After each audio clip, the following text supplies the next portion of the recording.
నమస్కారం. సంస్కృతంలో మాట్లాడాలంటే మనకి సంస్కృతంలో శబ్ద జ్ఞానం అవసరం. దాన్ని వొకాబులరీ అంటారు.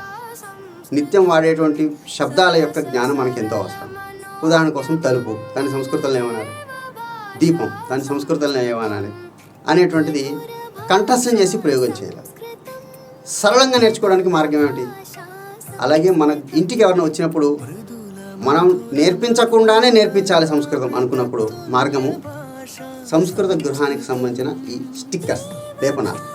అంటే ఇంట్లో ఉన్నటువంటి ప్రతి వస్తువు మీద మనం వీటిని అతికిస్తాం.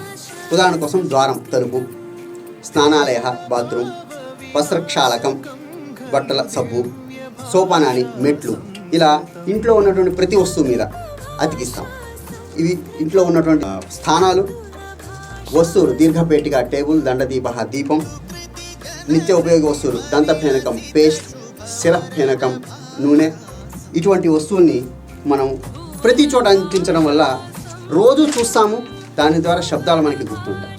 అలాగే మన ఇంటికి వచ్చిన వారు కూడా సరళంగా ఒకసారి వచ్చి 2 నిమిషాలు కూర్చుని వల్ల 5-6 శబ్దాలు, సంస్కృత శబ్దాలు నేర్చుకుంటారు. మన ఇల్లు సంస్కృత గృహం చేయాలన్నా, మన ఇంటిని చూసి ఎదుటివారు సంస్కృతం నేర్చుకోవాలని ఆసక్తి కలగాలన్నా కూడా మనం ఈ స్టిక్కర్లను వాడతాము. ఈ స్టిక్కర్లు రెడీమేడ్, ఇలా తీయడము, ఎక్కడ కావాలంటే అక్కడ అతికించడం. మన ఇంట్లో కనబడుతున్న ప్రతి వస్తువు మీద అతికిస్తాము. ఇంట్లో వంట వస్తువులు ఉన్నాయి, ఇంట్లో సామాన్లు ఉన్నాయి, స్టేషనరీ వస్తువుల గురించి ఉన్నాయి, నిత్యోపయోగ వస్తువుల యొక్క ప్రతిదాని యొక్క అర్థం కూడా పక్కన ఇవ్వబడింది. మనకి సందేహం కలగచ్చి తీసుకుని వెళ్తాం, దేని మీద అతికించాలి. కాబట్టి ఇక్కడ శబ్దము, దాని తెలుగు అర్థంతో ఒక లిస్ట్ కూడా ఇవ్వడం జరిగింది. దీని ద్వారా ఇంట్లో అతికించవచ్చు.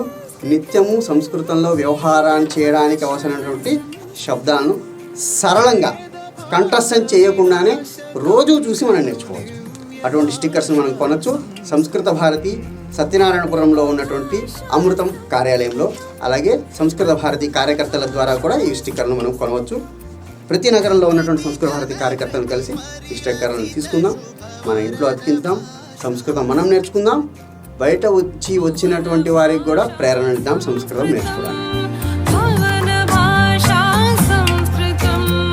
భరత భువి పరిలసిత కావ్య మనోజ్ఞ భాషా